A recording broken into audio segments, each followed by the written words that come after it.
ఇప్పుడు మనకు ప్రధానంగా సర్పంచులు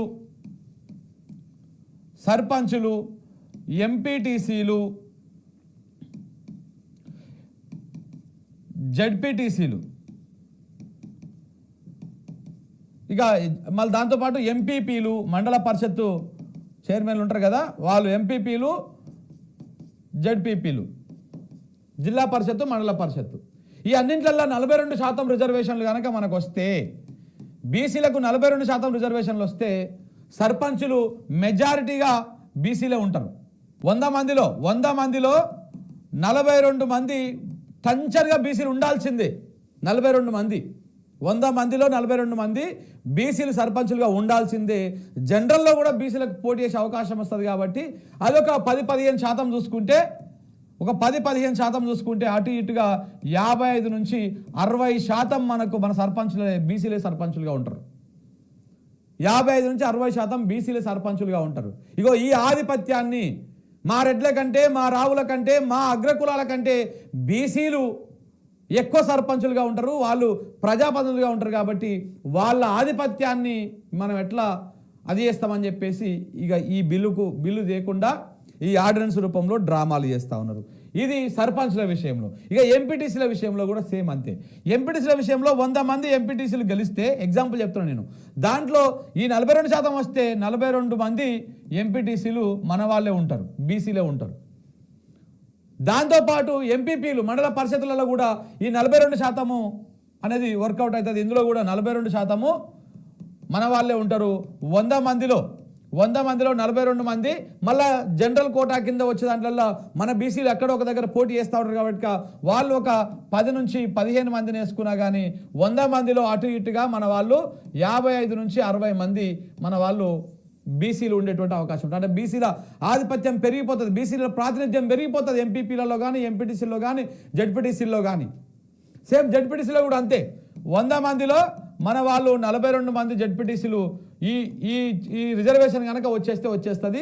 దాంతోపాటు ఈ 100 మందిలో ఈ జెడ్పీపీలు పంచాయతీ జిల్లా పరిషత్తులలో కూడా 33 జిల్లాలు ఉన్నాయి ఇప్పుడు తెలంగాణలో.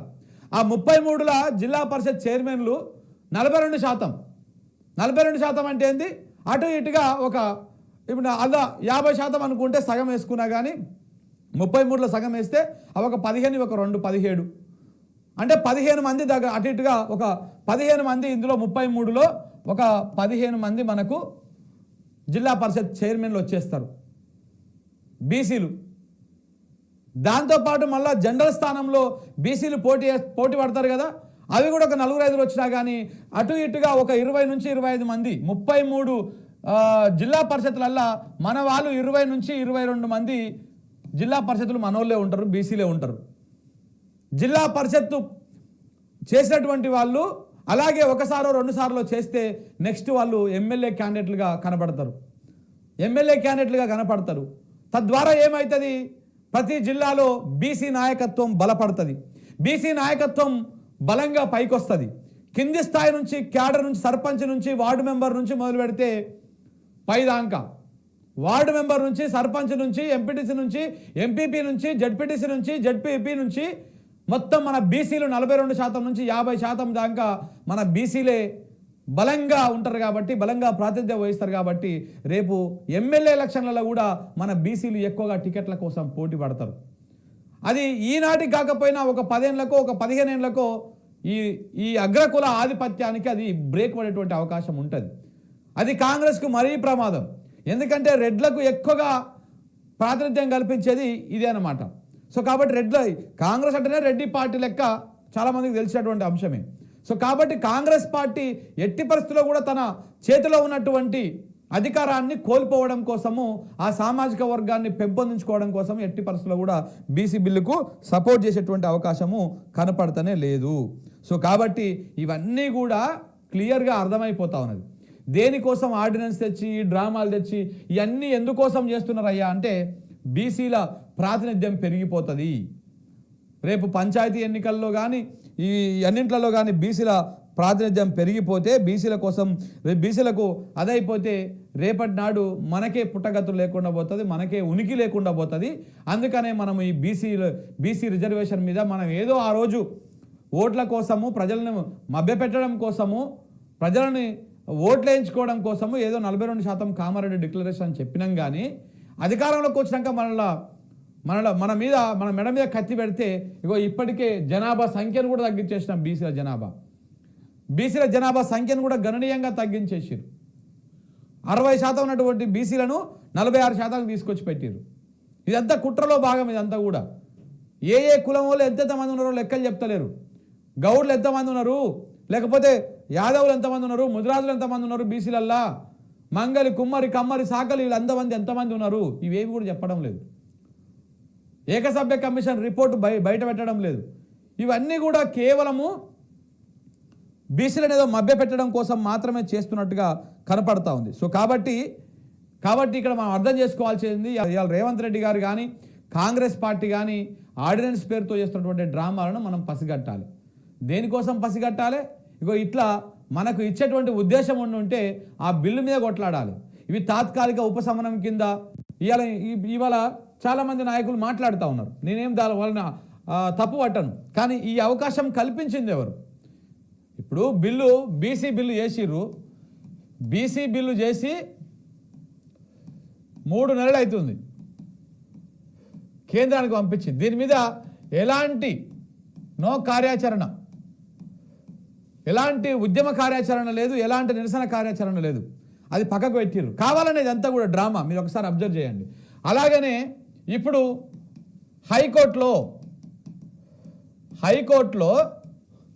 హైకోర్టులో ఆల్రెడీ పిటిషన్ ఉందని తెలుసు, ప్రభుత్వానికి జరుగుతున్నటువంటి వ్యవహారం తెలుసు. కావాలనే హైకోర్టు దీని మీద సీరియస్ కావాలి, హైకోర్టు డెడ్ లైన్ విధించాలన్నటువంటి ఉద్దేశంతో రేవంత్ రెడ్డి సర్కారు నిమ్మకు నీరెత్తనట్టు వ్యవహరించింది. దాంతో హైకోర్టు ఏం ఆర్డర్స్ ఇచ్చింది? 3 నెలల లోపల, 3 months లోపల ఈ పంచాయతీ ఎన్నికల ప్రక్రియను పూర్తిగా కంప్లీట్ చేయాలని చెప్పేసి ఆర్డర్స్ పాస్ చేసింది.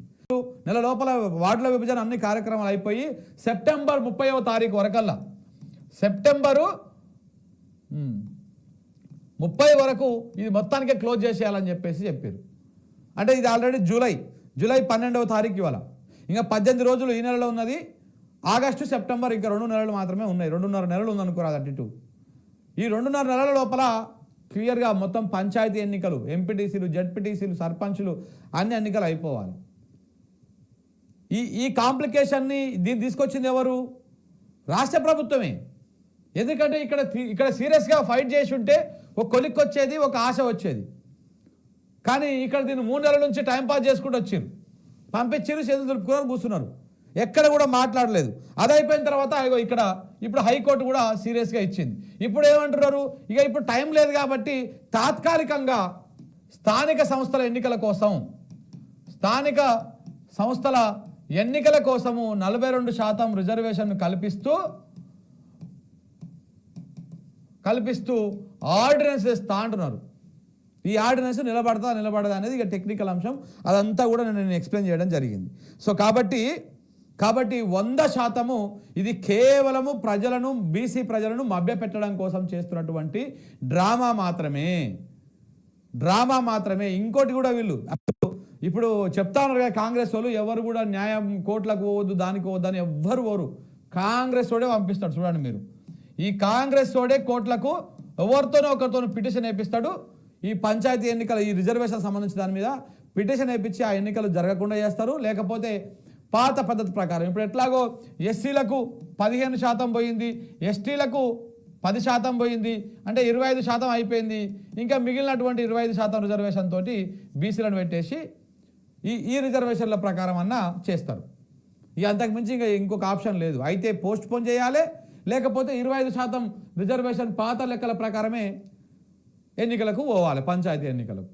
అంతకుమించి చేసేటువంటి అవకాశం లేదు. కేవలం ఈ సమాజాన్ని మభ్యపెట్టి ఏదో మేము 42% ఇస్తున్నామని చెప్పడం కోసం మాత్రమే ఈ డ్రామా అంతా కూడా చేస్తూ ఉన్నారు.